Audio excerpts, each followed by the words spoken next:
sleep, so I was twitching like this and like. Hey everybody, welcome. So today we're gonna go over the newborn must-haves. And this is the best master list possible because I've learned so much from my first, and with my second, it was perfection on what we had ready for him, which was very minimal compared to the first. With the first, you go nuts, you go crazy because you're excited, you're nervous, you're confused, you don't know what to get. You're hearing all these thoughts from everyone, but really a newborn actually doesn't need very much, to be honest. So let's get started with that list. Number one is having a travel system stroller and car seat. By that, I mean ensure that the car seat is compatible with the stroller. So if baby falls asleep in the car on the way to the mall, you just click them out of the base, the entire car seat, and you click it into the stroller. Some people get one that's not compatible. So if they fall asleep in the car, you arrive at the mall, you have to take them out of the car seat physically and put them in the stroller, the non-compatible stroller, and they're gonna wake up. That is a very lightweight one, stays in the trunk of your car for mall days, and I recommend the Snap and Go, which is universal for I think most newborn car seats. You literally just clip it out of the base and you clip it into the Snap and Go. And I remember with my first, I had a 3rd-degree tear, and I was folding and unfolding a 70-pound jogging stroller, like these squats, and I'm like, that's why I bled for 5-6 months and never healed, because I was re-tearing it by like lifting this like 75-pound jogging stroller, folding, unfolding, folding. But you know what? Hey, you learn from your first experience, right? So having 2 strollers. Number 3 is having a swaddle, many swaddles. I'm a swaddle believer. I love the Halo swaddle. It's got thick panels that really wrap around the baby and prevent them from Houdiniing themselves, ninjutsuing themselves out of the swaddle. Is a crib or a bassinet or a playpen or whatever you're going to put the baby in for naps and bedtime. I love going with a crib because that is something that they're going to eventually be in, and I don't like transitioning from bassinet to playpen to crib type of thing. And don't forget a baby bathtub. And the kind of baby bathtub I absolutely love is one that lets the parent or whoever's bathing them be hands-free. With my first, I had one where you had to have your hand around their neck and then you're reaching for things, and it was just a disaster. Second time around, I found one that was amazing. It's almost like a chair, and you can control the reclining, so you'd have it far back for newborn, and you'd have it further up for a 3-month-old, 4-month-old. So it was very adjustable according to milestones and age, and I could have my hands free. Even if he slouched this way or that way, the way it was made is that they could not fall out of it. But no, you would not leave them unattended. But what I mean is it's okay to reach for a shampoo or a towel within the same area of the bathtub. So hands-free bathtub. Next is a breast pump if you plan on pumping. I recommend the dual Mandela, and I was very lucky to borrow my sister's, which is $500 or $600. Thank you, sister. And I loved it because you pump in half the time, and I think it's the best investment because your time is so important to you. If you can save yourself 30-40 minutes, you could nap, you could eat, you could pee, you could do anything, you could shower. So if it saves a new mom time, invest in it. Next up is outfits. Yes, as a first-time mom, you go crazy, you get frilly things, you get suspenders, you go nuts because you're excited, and I love that excitement. But you end up, honestly, putting a quarter of those clothes on them. And you end up using the quarter of clothes that are as easy to put them on and off, on and off, on and off, to be honest. Especially for nighttime, you got nighttime feeds, right? So you want things that are easily accessible and good wear and tear. So I recommend 5 half onesies and 5 full onesies, and a combination of zippers and clips and snaps, because at nighttime you're not going to find the snaps. So if you do, you're so tired, you're like and you end up putting the first snap on the last one. It's just disjointed, it's a mess. And so I like to use zipper onesies at nighttime just for easy kind of purposes, because you're quite tired at nighttime. And at daytime I use the snaps. On that note, a very soft light so you can see what you're doing at nighttime. I remember one time my husband couldn't see what he was doing, and he ended up putting our son in the crib with no diaper because he couldn't see that he had a diaper on or off, or he was so tired he didn't know.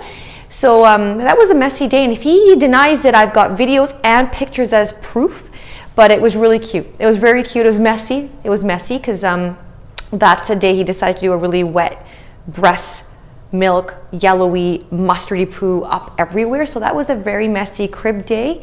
That mattress was borrowed from my sister too, and I never told her that, but yeah, it was a very messy day.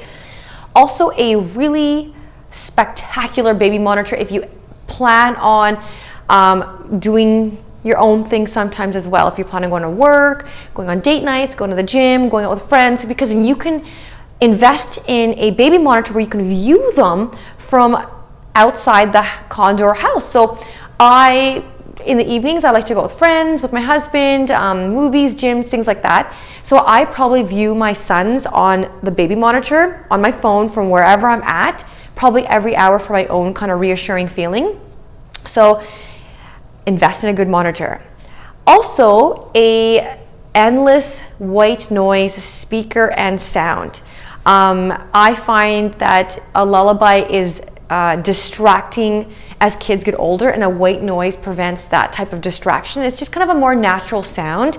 So invest in a speaker as well as an endless white noise sound. Next up is receiving blankets, and I love receiving blankets, especially when families coming over or friends to kind of, pass baby around.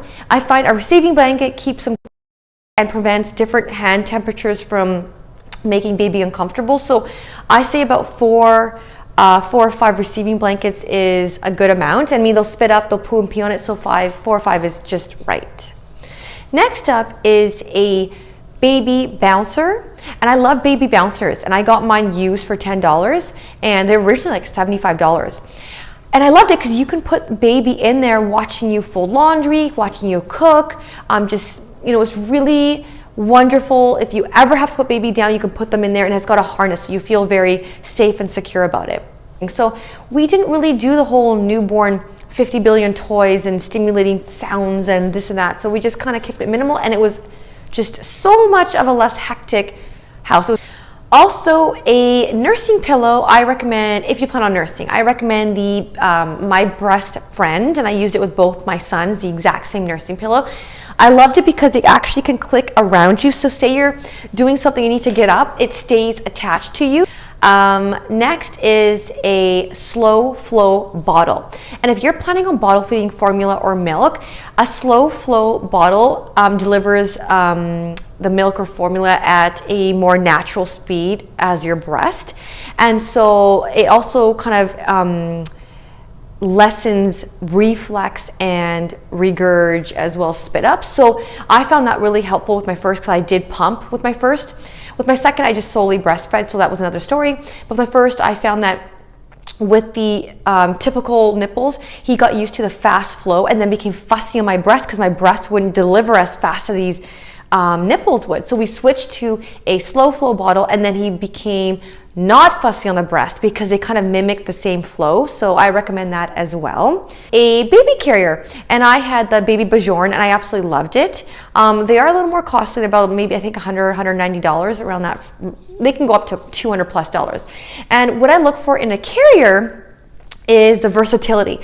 I want the baby to be able to face forward, face towards me, and also carry as a backpack, which I used like 8 hours a day with my first. Of course, the newborn, you start out facing the parent, and as they get older, they face forward to see the environment. And sometimes when you're going on a really kind of, and they're very stable, on a very fast kind of errands, I carried him on my back, and it was just so wonderful. It was cozy, and they're close to you too, and I love the carrier so much. So I also look for very thick padding for the shoulders around you for comfort. So look for that. Next up, instead of that traditional diaper shoulder bag, I prefer a diaper backpack. With my first, I had a diaper shoulder bag, and I'm telling you, I walked around like this the whole time. I looked like, like a Frankenstein with a twitch type of thing. It was just because I was not on sleep, so I didn't sleep, so I was twitching like this, and like I was like a monster. I looked like a monster, and that wasn't good. And it doesn't distribute the weight appropriately for your body. So a backpack, it kind of equals it out. So you've got it on your back, you might have a carrier at the front, it's kind of equal weight on your shoulder, your front, and your back. Next up is a nasal aspirator, because guess what? babies get congested and sick more often than you think, and they can't suck then on the nipple or the bottle, and it's going to be very distressing because they're not eating and they're sick and you're worried, and you don't want to have to go out and find a nasal aspirator. Have a nasal aspirator ready at home before baby is sick, along with like the kit of the, you know, the comb and the nail cutter, that type of thing. Yeah. Anyways, if you like this video, subscribe and like it, and follow me on Twitter, Instagram, Facebook. Anyways, until next time, have a wonderful day. Bye.